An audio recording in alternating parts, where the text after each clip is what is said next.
So are you ready to PR yourself?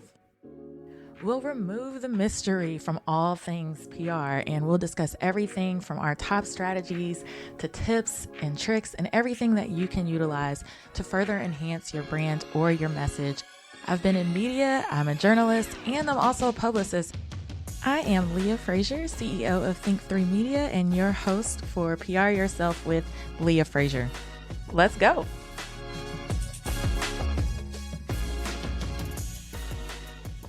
Thank you guys so much for tuning in to PR Yourself with Leah Frazier. You guys, listen, you guys are blowing my mind. We just received notification that this podcast is in the top 30, number 29 actually, in the US for marketing podcasts and in the top 100 in Canada for marketing podcasts. So thank you to each and every one of you faithful listeners. Thank you guys for sharing this out. Thank you for interacting with me. Thanks for sharing it on social media. We're just extremely grateful that this project has reached the levels that it has in such a short period of time. So thank you again. And I want you guys to just get interactive. Go on pryourselfwithleahfrazier.com. Leave me a message and let me know if you have an episode suggestion or there's something going on with your business that you want me to bring in the experts to help and tell you how to PR it better. Again, get involved. You're going to go to the link in my bio at the Leah Frazier on Instagram, and I have a whole list of things you can do. You can join our private Facebook group. In that group, I go live. I tell you what's hot and trending in social media and marketing and PR. I put media leads in there. There's one I've got to do today. And you're also going to want to interact with the other women. And I think we have some men in that community now. I'm in that private Facebook community, okay? Because I'm going to start growing that so that you guys can discuss among yourselves how to PR yourselves better as we move through 2021 and beyond. Also, if you're interested, we still have the monthly membership available. It's only $49 a month, and you can find information on that at think3media.com/think3edu. That is our monthly membership where I literally do a class session like I would teach with my students at the university. I do a class session on what's hot in marketing and public relations. I give you your takeaways. I give you something to work on for 30 days. And then several weeks later, we come back and we mastermind as a group to make sure that we're working on that one thing that you need to get worked on for that month. And we continue that monthly. And it's a great resource and it's a great way, an affordable way for you to hear from me. I bring in experts and also for you to have accountability. That way you're working through for solutions for your small business or as an entrepreneur. And lastly, you're going to want to stay tuned. Yes, pryourselfbook.com. You're going to want to sign up for that as we get closer to the book being released. But also you're going to want to go to PR Yourself with leahfrazier.com online. There's a tab called course, and you're going to want to sign up there because I am re-releasing my live course one last time. I know I said that before. I'm going to do it again. I have just revised it. I've created a couple more modules, and it's really going to go into a little bit more of an organized depth on how you can earn free media and press coverage consistently for your small business and your brand. And again, it's super duper affordable, and I want to offer that to you guys. So thank you guys so much for tuning in and enjoy this latest episode. And I look forward to hearing from you all. Okay. So this is our first live stream PR Yourself with Leah Frazier podcast episode. I love it. It's almost like a TV show. Oh my God. And you're our first guest. So tell Juan, you missed out on an amazing exclusive. Juan, you missed. You missed out. And it's the Leah Frazier. Are you kidding me? Oh my God. I'm just happy to be here. On a Monday. At 10 a.m.-ish. I was on CP time today, but that's okay. Right. He was on time. I could take, a note out of your book. Okay. Just on that. Hey, the Leah Frazier. And he's got his branding down. Yes. I was looking for the Smokey John's truck because I was going to come in here and clown you if you didn't come fully branded in Smokey John's, but you did. Always. You did. The truck was on the side of the building. We're good to go. I knew Brent was here. We have Smokey John's in the building, and I'm so excited, you guys, because these two brothers, one's missing. He's playing golf. He's He not is. really. He's saying he's working. He's not working. But I'm so excited because this is our first PR Yourself live stream episode. Yeah. We have a clubhouse room open. I have no idea if people are in the room. We're just trying to get this message out to as many people as possible. And I want to talk about you being on the new, I'm going to say, hit TV show. Oh, man. Restaurant Recovery. Yes. On Discovery Plus. Ooh, Discovery Plus. We love you, Discovery Plus. And we need to share. So if you guys are tuning in, you're going to want to listen into this interview. We need you to share, tag some friends in. You know, Yes. if you like barbecue, Texas, Jesus, faith, Black people, Man. whatever, all people, whatever. I just need you to tag and share because these guys have it going on, and eventually I want you guys to get your own show.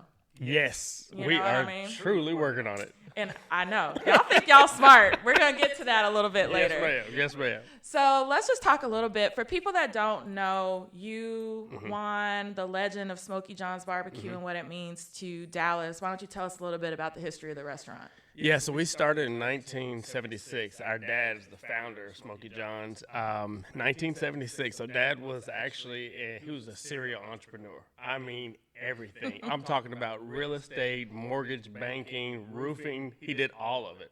And so what he would do is he would actually smoke turkeys and give them as gifts for the people he would close loans for, as well as the people that he would fix their roof or do a construction job, and he'd give them a turkey to say thank you. And so all of a sudden he started getting all these calls for turkeys and like not roofs. You know, it's like, Wait a minute. wait a minute, what are you doing? So a friend of his comes over to his house one day. He has over 100 turkeys all over the house, and they're like, brother, you need a restaurant. Like, you have got to not do this in your house. So he was smoking the turkeys? Oh, yeah. Okay, because let me tell you, I was a mortgage attorney. I worked, my last job was in-house at Citibank. Okay. And our law firms would give us turkeys every Christmas, every Thanksgiving as like a thank you. But Yep. it wasn't out of the bottom of their hearts. They just want us to send them more business. Right. So they would give all of the attorneys in-house frozen turkeys. Oh, no. We didn't get smoked turkeys. It Oh, was no. like, here's your frozen turkey. It would get delivered to our desk. And it's like, smoke it yourself. Oh, no. And for someone who doesn't, I don't do the turkey in my family. Right. What am I doing with a cold turkey? But your dad smoked it for them. He smoked it for him. That's you know, his. turkeys and hams. And hams. I don't know how he determined who gets the ham and turkey, but either way, so he had a handmade smoker in the backyard. And Handmade? Handmade, like it was a specific design that a guy created for him. Oh, wow. That creates the, ultimate level of smoke, and that's what he would call it. And so he just loved doing it on the side, and then it started taking off. So where were you guys this whole time? Dad had 100 turkeys in the living room. Oh, where were you and I Juan? wasn't born yet. Oh, you weren't born yet? No. Oh, so wow. This is like 73. Wow. Yeah, it's like 73, 72, and he's kind of just doing his thing. And then he keeps it going. So Dad would and then he decided he's going to go ahead and open a restaurant. So what he did was, there was an older white guy that he was friends with that had a restaurant. So he asked him to work for him for free for 6 months. So he would have a 3-piece suit on, and he'd take those old school coveralls, put them over the suit, and he'd work with the guy for like 5 hours, leave, close a deal, and go to the bank. And Smokey? oh yeah. Oh yeah. So the funny thing was, he would go to the bank and his money smelled like smoke. And so he would get customers like that. That is crazy. And so that's how he got started. So he opened up the restaurant in 1976, Big John's Barbecue. Okay. The first week they had a pit fire, and smoke was everywhere. A guy came in and was like, dude, you need to change the name to Smokey John's. And so he took the sign down and put a new sign up the next week, and that's how it became Smokey John's. I never knew that story. That's how it became. I never knew that story. Yep. And it stuck all this time. It stuck. That's amazing. Yeah. That's amazing. So let's fast forward. You guys are born We got into business. into the legendary business. Right. We got into the business, and it was difficult. Family business is not easy. We were dealing with old school and new school, but we learned a lot from my dad, from hustling and all that kind of good things. And, so Juan has a sports marketing degree or background, so he came with that. I went to school for hotel restaurant management at UNT, go Mean Green. Oh, Lord. Oh, yeah. I'm going to charge UNT for all this advertising. Right. Okay. And so then I came into the business, and then Juan and I kind of started, really learning what we were doing, working the business. And then he stepped away for a little while and did insurance business. I kept going, start really learning the business. My mom passed away in 2010, and that's when really things started changing. The business had been on a decline for a number of years, and so Juan and I came in tried to start bringing some different things, and that generation was like, "What do you mean website? What's a website?" It's like, so they didn't want to do any of that. You mean I can't just smoke this barbecue in the backyard and people come asking for a rib? Oh, it was rough. It was rough, and they didn't want to do that. And so I actually started. When my mom died, my dad kind of started letting go of everything, and he was like, "Hey, take it." Started building the business back up. And then Juan came back in like 2012. Okay. And then he and I got together, and we just started doing crazy stuff. We tripled the gross sales of the business in about 4 years. That's amazing. Yeah. Don't be afraid to try new things. You can't be. Don't be afraid if you see like new marketing tactics or sometimes going against some of those old-fashioned, antiquated ways. It's okay. It's scary. Yes. But it's okay. Yes. Because you never know if you don't try. Right. Okay. Let me tell you how we brought the business back. How did you bring the business back? I realized that there's only a number of people that you can get through the door through a restaurant. So catering, we were doing catering, but I thought, we really need to push catering. So I started passing out menus all around Mockingbird, all around everywhere. Wait, you mean you didn't rely on social? You went boots to the ground to every door. I'm being really sarcastic right now because true. there's so many people that don't want to do that kind of grassroots marketing anymore. And I feel like we'll get to this in a little bit, but during the pandemic, that's the type of attitude and tenacity people had to have in order to survive. Yes. You're right. Yeah. You're right. And we did it, and door to door. I mean, everywhere. And this old lady, one time I passed a menu, this old lady, she was like, she kept smelling the menu. I was like, what are you doing? She's like, it doesn't smell like anything. I was like, what do you want it to smell like? It doesn't smell like barbecue. And I was like, oh my God. Start dousing liquid smoke all over you. Girl, what I did was, and this is we were struggling. I mean, we were barely being able to pay payroll. That was, it was really bad. And so what I did was I took $50 out of the cash register, copied as many copies of a menu as I could, and would put coupons on them. And so I smoked them overnight. In the smoker? I put them in the smoker, and I let them smoke overnight. And so the next night, I passed them back all over the same place. Yeah. Everywhere. And then all of these people start coming into the restaurant. So you've always been crazy. Always been crazy. Where was Juan a part of this too? No, not yet. No, that's what made me have to call him. I was like, bro, we are getting busy. And he was like, are you serious? What did your dad say? He thought I was crazy. Yes. Yeah, he thought I was crazy. He's what like, are you doing? He's like, you're smoking paper? I was like, yeah. And because the smoke sticks in paper.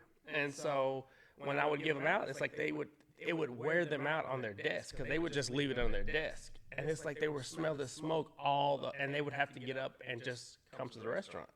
And so then I realized I can hit all of downtown. So I started hitting every law firm, every accounting firm, everywhere. And then the phones start ringing off the hook for catering. And that's how we came back.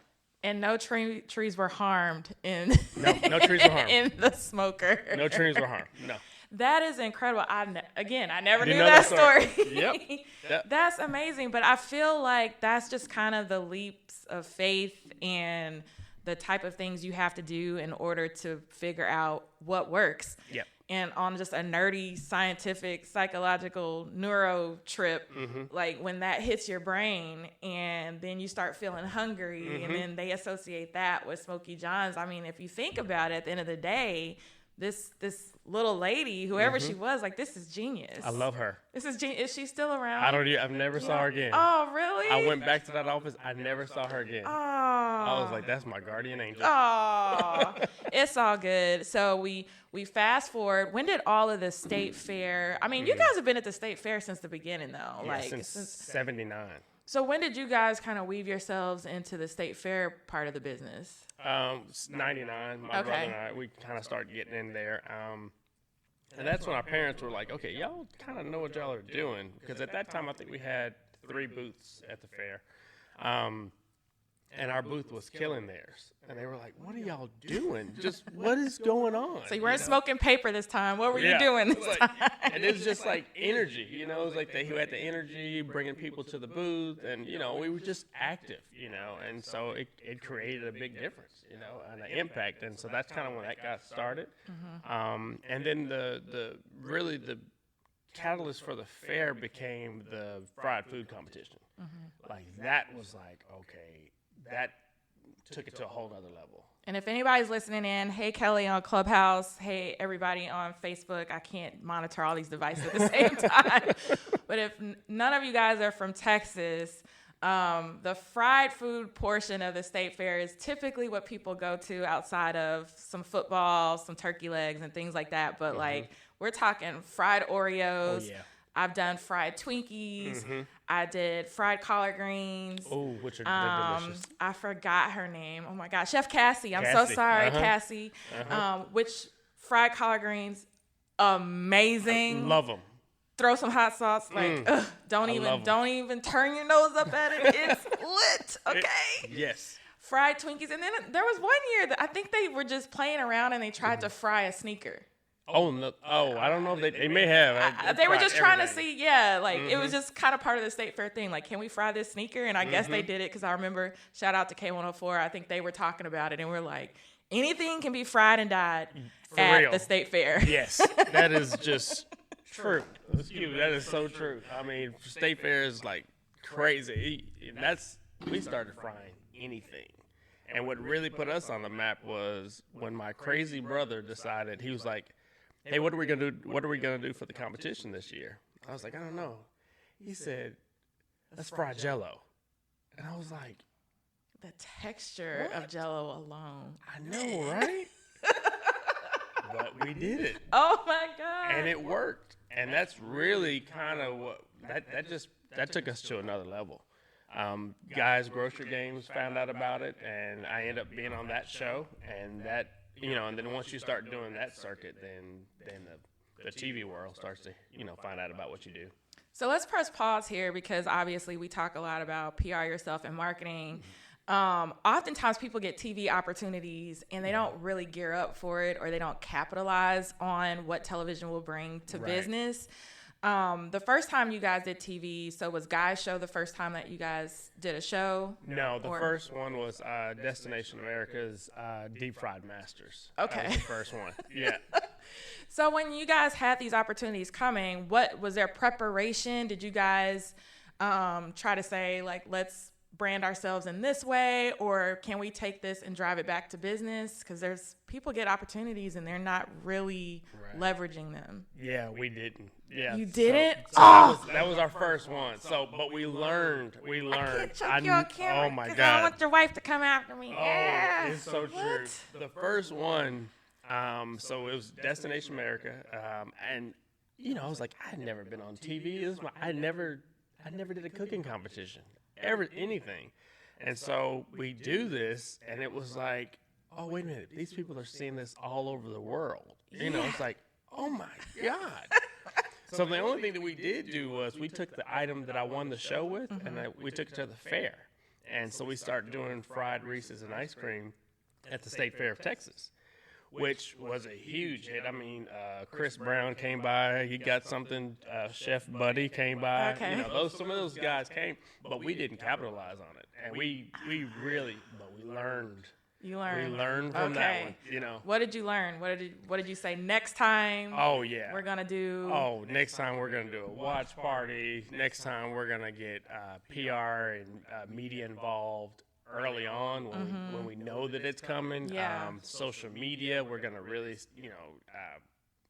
get people fired up about the show coming on, and getting people to like it and share it, and but we didn't know. I mean, because what year was this? This is 2013. This was 2013. Okay. Yeah, so 2013, things were, it was popping, but it's like, we're still getting new to this. We're still at the point where we're finally, being able to pay everybody. Yeah. So it's like, and that's probably the hardest part for entrepreneurs. It's like your hands in everything. But you're the accountant. You are the publicist. You are the marketer. Yep. So of course, an opportunity like that comes, and you're not thinking, I need to capitalize on it. You're just like, this is cool. We're on TV. And when they tell you can talk about it, we're on TV, and that's it. And that's it. It's and like, not thinking sales. I wasn't thinking sales at all. Or lead generation or any of that stuff that like, Okay. Yes. Okay. Yes. So fast forward, we're past all of that. State fair is booming. Now, that's a big part of you guys' business. Huge. I mean, it's 31% of our income. And to tell you how bad the business was, State Fair was 58% of our income for the year. Oh, wow. And so we grew the business to a point where the fair is only 31%, but 31% is a huge chunk. That's a big chunk. And for that is the reason why we have the size of location, size of team that we have, is really to gear up for the fair. Because what we do at the fair, generally most people do for the year. Right. So it's intense, And then some unfortunate events happen.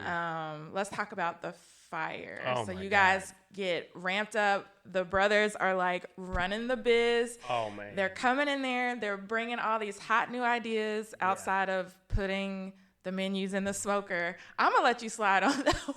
Hey, it was phenomenal. Menus on the smoker. Yes. Fried Reese's and ice cream. Yes. Fried Jell-O. We're talking about just crazy, but it worked. It worked. And then you've got this great momentum happening. Business is booming. And then a fire breaks out. We are literally we're in a record-breaking year. We are like, the numbers were so ridiculous. We were just like, oh my God, we are killing the game. Like, what was Dad like at this point? He was like, y'all, this is just, like, what are y'all doing? Like, this is crazy. He just thought, he's like, and his deal was, keep the quality and the consistency on everything. And that's every day. He called me with that. Is the quality good? So that was his thing, And he's right, but I still hear him in my head, And so we were rocking, and we were 3 weeks away from the State Fair of Texas. So the fair also had allowed us to be a preferred caterer for the fair too. Okay. So we're gearing up for all of this, right? 3 weeks before the fair, fire hits in the restaurant. I mean, we lose. I mean, everything's gone. 3 weeks away. I mean, it takes you 2 months to prepare for the fair. So in an instant, now we have to figure out where are we going to cook, because just because the fair is coming doesn't mean, we can't stop. That's not an option. Yeah. Right? Yeah. So I was doing some things with Goldman Sachs, with 10K SB. Yeah, that's a great program. Wonderful program. They helped us by allowing us to use a kitchen that they weren't using. And so the head of Dallas calls, and she's like, hey, you can use our kitchen. I was like, are you kidding me? So we used her kitchen, and then there was another friend of mine that his business was doing great. He's like, hey, you can use our kitchen. So we were smoking meats in East Dallas, and downtown we were cooking veggies and sides. Oh, my God. And so we kept the business going. We had, on the books, we had all of this catering. So we still had to handle these events. With a building that was no longer, it was burnt like to a crisp. The insides, we had to gut everything. We had nothing. We really couldn't do anything. What was your dad doing at this point in time? Because this was obviously his namesake business. He got his name from a fire that happened when he first started the business. So this is like fire number 2 almost. Right. What was he thinking during this time? Yeah, he just kept looking at us like, okay, so this is when you figure out what you're about. And he's like, I'm not getting involved. He said, y'all handle it. And I was like, what? Really? He's like, he said, handle it. He said, if you're going to be an entrepreneur, you better figure this out. Yeah. And I was like, me and Juan were like, oh my God, okay, so what are we going to do? He's like, yeah, what are you going to do? And so we had to start figuring what we're going to do. We were underinsured. I mean, grossly underinsured. There was a clause in our contract that negated our policy, completely negated. So, how much were the damages when you were assessing? $300,000. Oh wow! And we got $53,000. So, and now we have to figure out how do we get them. So, mind you, the fair's coming. So we're also figuring out how are we going to handle this building. Our lease was coming up for the building as well. So we could have just let it go. And you could have let it go. You could have called the state fair Yep. and say, we're not coming this year. You could have cried. Yep. You could have prayed with no action. See? 'Cause that don't work. That prayer with no action. This turned out, in my opinion, to be a blessing from God. But it could have caused you to retreat. Yes. But instead, you just leaned into it. You were operating out of 2 kitchens. Mm-hmm. What was the strategy for employees? And there's no dine-in at this point. So what did that look like for you guys? Yeah, so we were like, when the fire happened, our guys were crying. They were in the parking lot, they were in tears. And I pulled up, and I'm going, oh my God. And they were like, don't worry about paying us. We're going to give our checks back. Like, y'all need to help. And I was like, oh my God. Like, so that's not going to happen. We're not, y'all take your money, Yeah. And so we wanted to make sure we didn't lose anyone. We wanted to make sure they stayed employed. We didn't want to, so we're like, we got to keep it going. Yeah. Which really is what prepared us for COVID. Right. So it was the same mentality. Because this was what, 2019? This is 17. This is 2017. Mm-hmm. Okay, so that fire happened in 2017. You recover. We recover. Yeah, we did. You build everything back up. Mm-hmm. Everything's going great. Mm-hmm. And now enters the global pandemic. Oh my God. So 2019, we come back January 2019. Yeah. Another record-breaking, ridiculous year, right? Okay. And then Dad dies. Yeah. And it's like, oh my God. He dies the day before we win 2 out of 3 prizes at the State Fair of Texas. He dies the day before. And so the next day we have the competition that we have to go to. And so he dies Saturday. We have to prepare. We come back to the restaurant after he passed away. We go back to the restaurant, prepare for the competition, because the competition, you serve 300 people. So there was no stopping. There was no preparation for that. It was unexpected. It was unexpected. Yeah. So we finished that. We finished the competition, win 2 out of 3, just realized no, you're here. And then that night we planned a funeral. I had no idea about any of that. Because it's like, at what point, do you can't really process and grieve, because you got to kind of set that aside, because you had to do the fair and you had to do all of those things. I just think the theme of this whole story is just how resilient you, your brother, and your family is. And it's nothing's gonna keep Smokey John's down. No fires. No. Death, grief, loss. You guys are just what else do you got? Hit me with your best shot. I'm almost kind of afraid to know, what's going to happen in a couple more years. Man, I don't even want to know. Start preparing now. Right, But the whole thing is, when you're fighting for legacy, it's legacy. That's what we're standing for. We're fighting for legacy. And when you're after legacy, then you're going to have to overcome some stuff. Yeah. And right before he died, I looked down at Pop. I was like, Pop, look, we're going to make this happen. Because his goal was always, he had told me a couple of years ago, he's like, look, I'm not going to do this. I'm not going to see this vision. He said, but you guys are. So when he said vision, because we're going to talk about you guys on the all-new restaurant recovery season. Yes. What was the vision? So his vision was to expand, multiple locations. He really wanted them all over the country. But he really wanted to build up a business to be able to sell it and then have royalties that took care of his kids and generations to come. Oh, that's awesome. That's what he wanted. So like a franchising model? Okay, got it. Potentially. So he thought about franchising, wasn't sure, but he definitely wanted, you have a company like a Brinker, somebody wants to buy it or whatever, not sure. So he said that actually 2 years ago. I never knew what he wanted to do. So it's like, okay, that's what you wanted. Okay, yeah. Got it. So Juan and I were like, we got you. We're going to do it. At any point in time, did you guys think, what the hell did I get myself into? Oh, yeah. Maybe I should just fall back onto that degree. I hear that a lot where I'm like, I don't want to go back to that.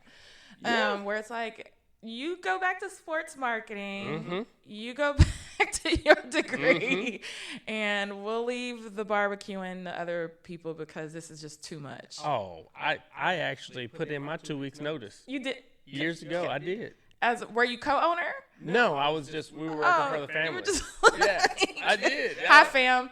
Here's my 2 weeks, but I still expect for you to talk to me. I'll see you for Sunday dinner and church. Right. I was like, no. I had a long talk with my dad. I was like, no, I don't think. This ain't for me. I was going into ministry. Really? I really was. I was going into ministry. Pastor Reaves? Yes. What? I really was. I was going into ministry. I will reserve my cursing for whatever. another episode. Right. Me and my potty mouth. Right. Whatever. But that's awesome. So you overcame that. You put legacy before self. Absolutely. Which I think that's a big theme now, especially within the Black community. We're trying to build generational wealth. Now you know Dad's vision. And then the pandemic hits. Oh, my God. So we just got out of the fire. We had a record-breaking year. Yes. And then here comes COVID-19. And if anybody knows anything about anything, the hospitality industry and the restaurants were hit the hardest. Yes. The reason I've gained so much weight was because I was trying to support as many of these businesses as possible. You did such a good job. I was at Smokey John's such a good job. ordering ribs, catfish, Yes. black and tilapia, Oh. banana pudding, peach cobbler, Ooh. sweet tea. I mean, You know the menu. I know the whole menu, y'all. Y'all come up. The big smoke, like all of that, you know? Oh, my God. Leah, I just love it. You see what I'm saying? But you guys were hit the hardest. Yeah. And so I do have a bone to pick with you, though. Ouch. I do. Okay, so everybody, if you haven't yet downloaded or subscribed to Discovery TV Plus, you need to do it. Please do. I did it because I was trying to watch Undercover Billionaire. So I already had Discovery TV Plus. Okay. Nice. So when you guys hit Restaurant Recovery, I was already set and ready to go. Nice. Okay, but I do have a bone to pick. Okay. I'm watching the episode, which you guys can go and stream that right now. It's so good. Oh. But I'm hella ticked. Let me tell you why I'm ticked. Okay, I'm ready. Because I'm looking at the end where they have the date on the packaging of the barbecue and the spices. And it said like August 10th or something like that. I legit interviewed you guys for Dallas Startup Week like 2 weeks after that, or like a week or so after that, and had no idea that the aftermath of what I just walked in and was like, I love the new restaurant. Right. They didn't say ish. They were just like, this is great. We positioned Brent and Juan right in front so that we could see Smokey John in the back as we were interviewing you guys. And they didn't say jack. No. They didn't say it was a part like, Leah, you're my sis. I'm going to tell you what this is all about. So I'm watching TV and I'm proud and I'm crying and I'm like, and then I'm mad. Like, let me check the date. Like, I interviewed you guys right after they flipped the restaurant for y'all. And y'all didn't say nothing. You know what? We didn't even think about it. So if you want a secret to be kept, like, to the grave, tell these two. No, it's so true. It's so true. They didn't say nothing to me. No. I'm going to tell you this. The first show I won, Juan didn't know I won. Because, you signed the contract that you can't say anything about it. So I didn't say anything. He didn't know until the show aired. He was like, did you win this competition? He's like, you didn't tell me. I was like, dude, I didn't say anything. His own brother. My own brother. Hey, I keep a secret. Because I was sitting there watching the episode. So restaurant recovery, Raising Cane's founder or owner, Todd Graves. Comes in, and I have a bone to pick with Discovery TV Ouch. Plus just because on the previews, everybody else got Snoop Dogg as a surprise and all this other stuff. So I'm like, ooh, who's the Dallas surprise going to be? I thought Erykah Badu or something was gonna, or like a Dallas Cowboys or Emmitt Smith was going to roll up in there. Right. Love you, Todd. I was just waiting for the surprise guest to come have a rib. But so you guys have him come in and you're telling him, look, we need this recovery process because the pandemic is wiping us out right now. Like, what can we do? We're stretched thin. Yeah. And just like, how did all of this kind of come about? I was curious the whole time I was watching. Like, I'm there every week. I had no idea. Yeah, no. So for us, and that's what we were, when they put the call out, so we actually got someone to call us, and this is what's so funny. The casting people saw us on Facebook. They just happened to pull up our face because, we were going live every night. Every night. Right. So somehow they saw us and were like, who are these people? And it's like they kind of found out about us. And then so they called us like, hey, just want to see would you guys be interested in this show. So we applied. I was like, okay. And, our whole issue was like the first month of COVID, we lost 55%. See, I didn't know that. We lost we lost $45,000 in catering in a month. Like we had huge events with Southwest Airlines, all these other companies booked. Every single person canceled. We went down. So in May we would normally do about 98 events. We did 2. Like when I tell you the numbers, we took a huge hit. And the blessing was during that time, all of the so the Mavericks got behind us. Yeah. And they start doing frontline, it's catering for people, hospitals and all that stuff. So they actually booked us a few times, and that got us some publicity, and people started coming to the door, and that kind of saved us. You guys did a lot of TV too. We did. Like, so when we talk about folks just going out and PRing themselves, they did a ton of TV. I think there's something to be said about using social media. These guys were on Facebook like every night. Yes. I was laughing. They came up with like game night and trivia and was just present and, like I said, leaning in and doing what it took to reach the masses. That's which right. Some people don't want to put in that amount of time, and then they're not consistent enough to see the results from that, which was Discovery TV Plus reaching out, and now this new opportunity. And so you guys get the call, and we get the call. We want you. Yeah, well, they're like, hey, kind of tell us what you guys are going through. And it was at that point for us, the restaurant was still rolling. Like we were good in the restaurant, but catering was down. And they had they canceled the fair. State fair. I remember when that happened. So if you look at like a 20% drop in catering, no state fair, you're talking about 51% of our income for the year is gone. I don't know how you would do on 51% of your income gone. Like nothing you did, not because, Leah made a mistake with it. No, you did nothing.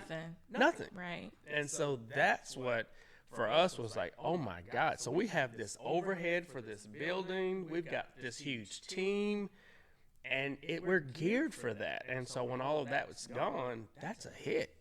That's a hit for us, And so when they heard the story, and then we told them, hey, we're going to fight.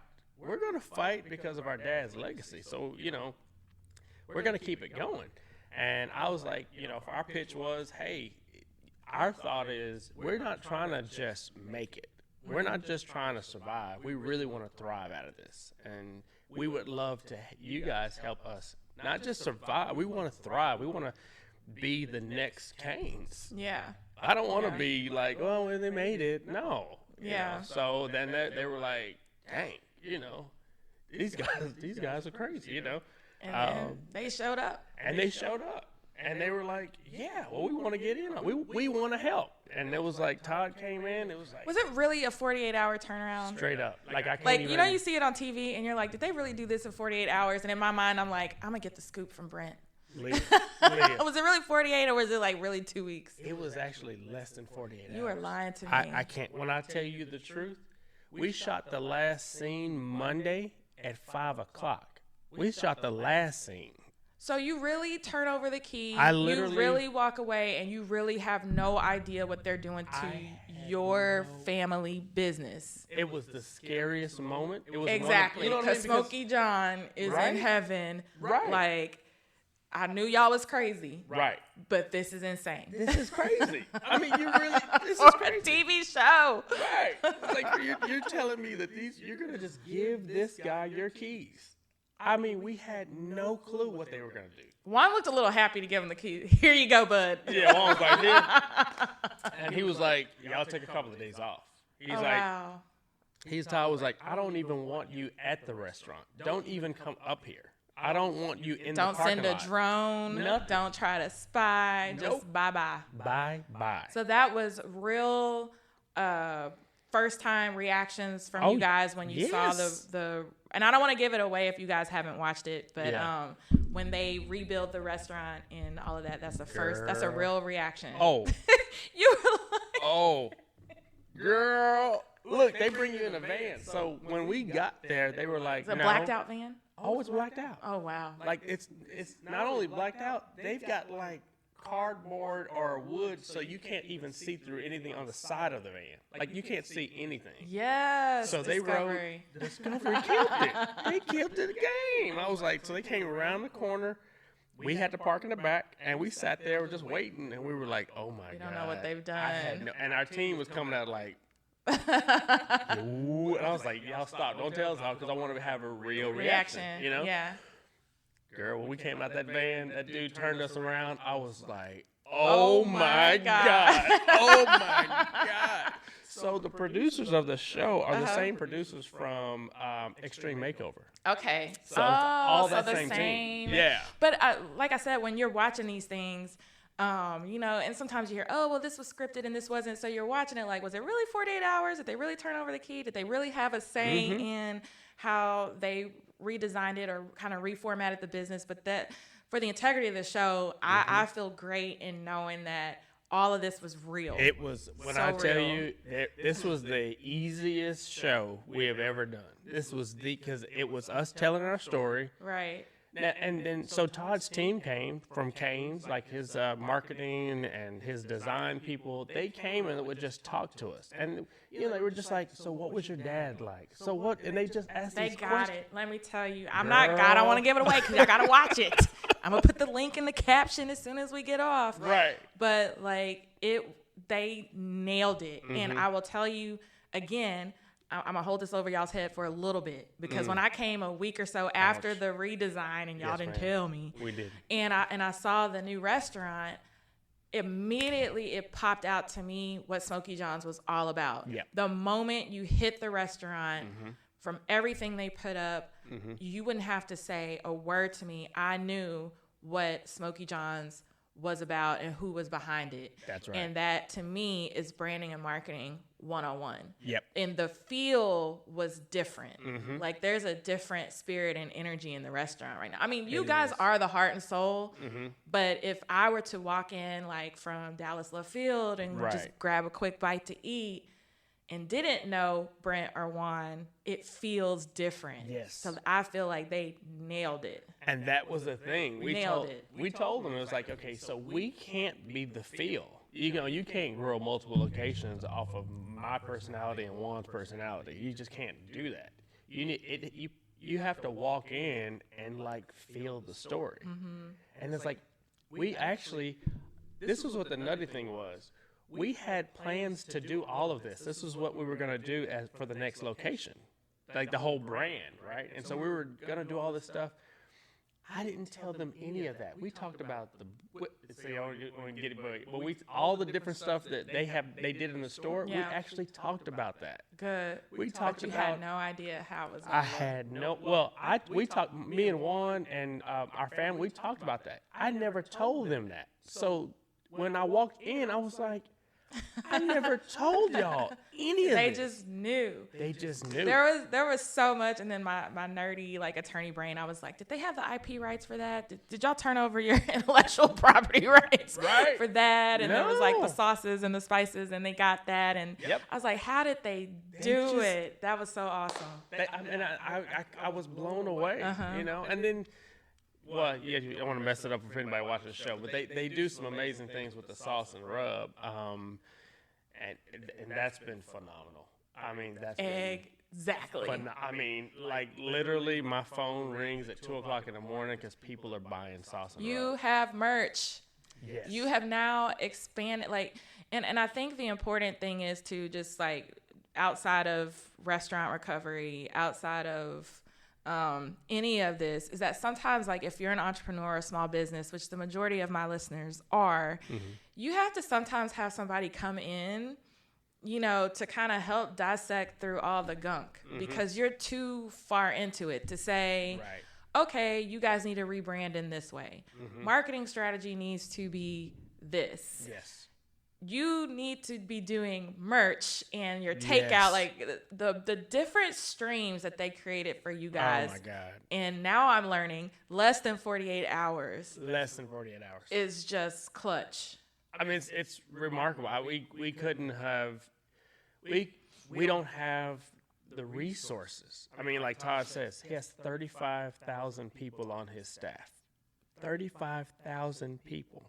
So he's like, I have the ability to do what you want to do. And he was like, I can't tell you, that is the nicest dude. It's like, we would sit there and talk, and the producers would be like, hey, y'all, come on, we gotta shoot this next scene. Let me tell you, the best part for me was when y'all sat down at the table. I know I'm giving a little bit away, but I'm sorry. This is like my first reaction.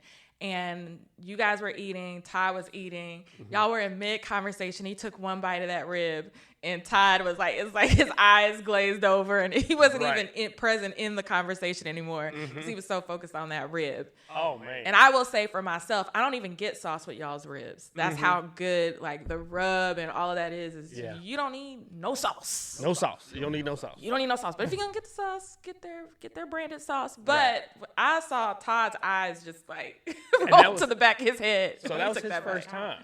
That was his first time. And I think his CFO, I didn't know his CFO eats with us all the time. I had no idea. So the CFO had the food, but Todd never had the food. And he wasn't even involved in any of the casting or any of that, you know, because they had a company that cast. So was that a first reaction? That was a first reaction. That was a first reaction. I could see it in his eyes, and I was sitting on my couch like, yeah, Todd, man, I know that feeling. Oh, boy. I know. My ribs don't even make it home when I get Smokey John's. I get the ribs as the snack. Here's my fat kid part coming out. That gets me home to the meal. Right. Listen. The ribs are so good.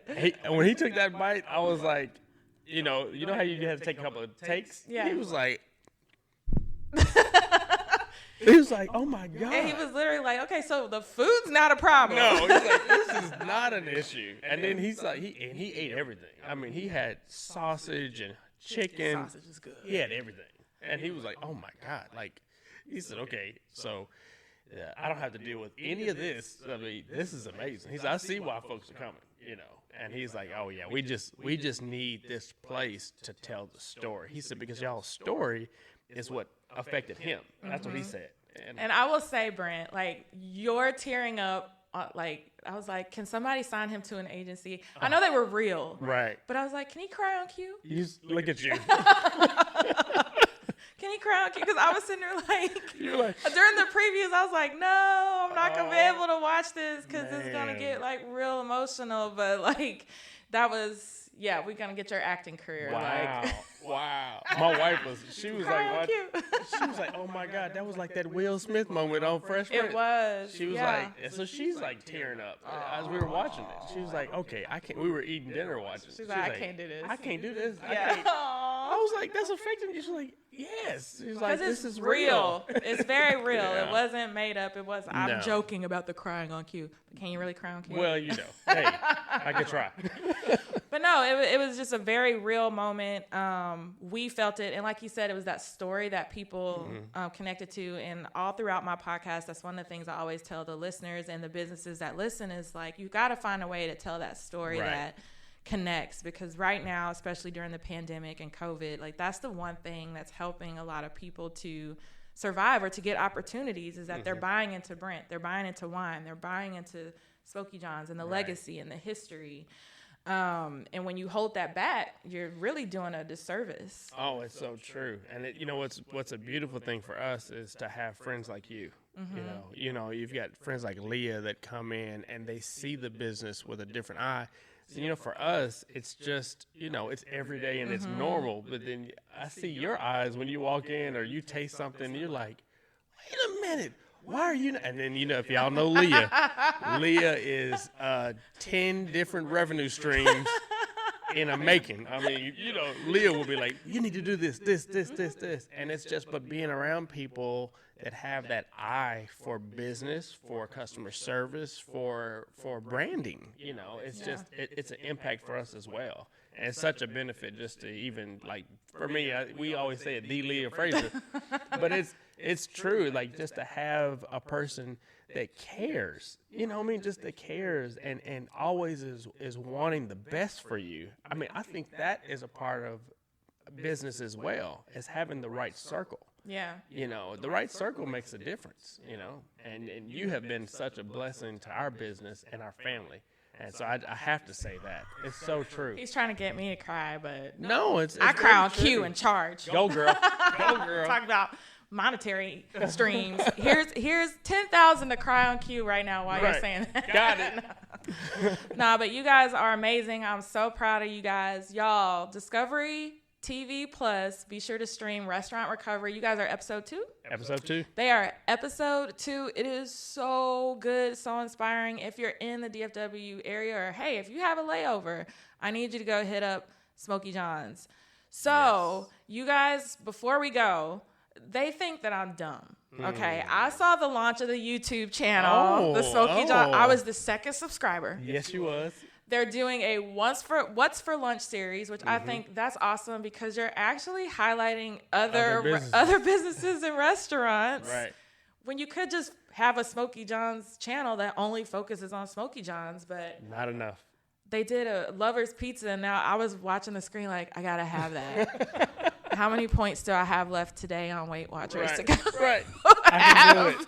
And you can buy it by the slice over there. Exactly. So talk to us a little bit about that. Do y'all foresee like TV in the making from the What's for Lunch series? Oh, yes. Absolutely. They think they slick. I already knew what you were doing. You already know. So it's us practicing. We're shooting all of our own stuff. We've got our video team, and we're playing around. So we've done 9 episodes. We'll launch one every week. So basically Food Friday.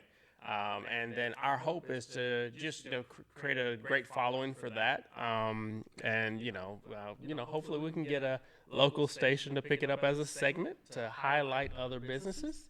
So hint. So that's great if it were WFAA Channel 8. Just saying. Yes. Hey, that would. Those are my people. That would be phenomenal. It'd be phenomenal. Alex, are you watching? Hey, you see what I'm saying? So that's our hope. We have another TV show idea that we want to shoot, but we want to use this as a launching pad. And then we really have this idea that we actually want to pitch to the OWN network. And I love the OWN network. I'm a big fan. The best shows. Oh, man. Ready to Love. Yes. It's in season 3. It's so good. I'm a Queen Sugar fan. You like Queen Sugar? All my friends like Queen Sugar. I love Queen Sugar. Okay, so Oprah, if you're listening. Yeah, right. Locally, Channel 8. We're just going to speak this into existence. Come on. We'll just replay this when you guys get all the opportunities. Absolutely. And now you guys have learned from the first time how to leverage the opportunity when it arises. And that's why we launched What's for Lunch. Great. Right after Thank the you. restaurant recovery. Thank you. We Thank learned. you so much. We learned. Because you know what happens is once you're on a TV show, people start, finding where's Smokey John's, what are they, who are they. Like right now, we're getting emails, DMs from Australia, Alabama, like all over the world right now. Yeah. And people are finding out and they're watching the show and they're so moved by the story.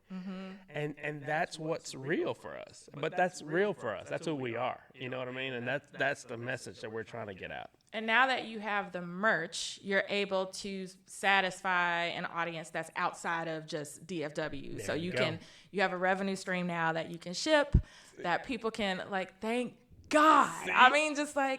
Yes, When I saw that, ma'am. I was like, thank you, Jesus. It's now outside of DFW. That's right. Somebody in Ohio can experience Smokey John's. Another person, now y'all can start doing I know y'all were doing recipes and stuff like that, but there's so much you can do on your channel with this. Yes. To hit those people in Australia. Yes. So I think that's awesome. It's very cool, and that's what they're asking for now is recipes. Yes. Now, we're not going to give y'all the signature. We'll do some one-offs. We'll do some one-offs. We'll do some one-offs, but you can't No. have the signature, proprietary, IP-protected Amen. recipes. Okay? Amen. Okay. I tell you what, I love that legal part of you. I know. I'm like, did they give them permission to use this? Okay. Anyways. So you guys have the YouTube channel. What's in the future? Is the state fair coming back? Yes. Thank God. So the fair is back. That drive-through is just not the same. It was a great opportunity for us. The drive-through, it really was a surprise because we were operating under the impression that there would be no fair. So Right. to have something was great. So they're getting geared up for it right now. They are really stoked about this year's fair. And then for us, after that, we really are looking to see what the next location is. We're thinking about Oak Cliff and actually Plano Richardson. So those are the two areas. We want to go to Oak Cliff first. Okay. I'm from Oak Cliff. Me too. We're from Oak Cliff, you know what I'm saying? So it's I would love our brand on that side of town. And then, we have such a following from Frisco, Plano, and Allen. That would be and great. Richardson. The So, stars out there. Absolutely. Football. Absolutely. Just saying. Yes. That would be a smart strategic move. There you go. Well, whatever you guys do, I know it's going to be super duper successful. I know there's more TV in your Yes. future. So anybody listening, Brent and Juan need agents. Come on. They have amazing PR. Shout on. out to Delilah.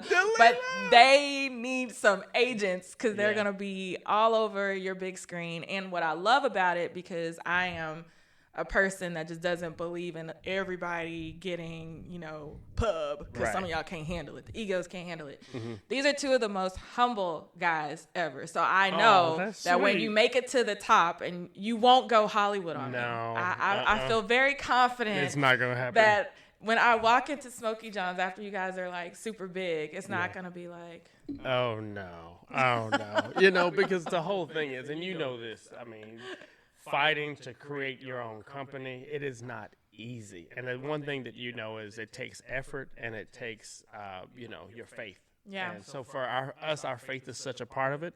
For us, the end game is just more of an opportunity to share what it is that God has for every single one of us. You know what I mean? awesome. So for us, it's not about us in the first place. It's about how we can make an impact on other people's lives.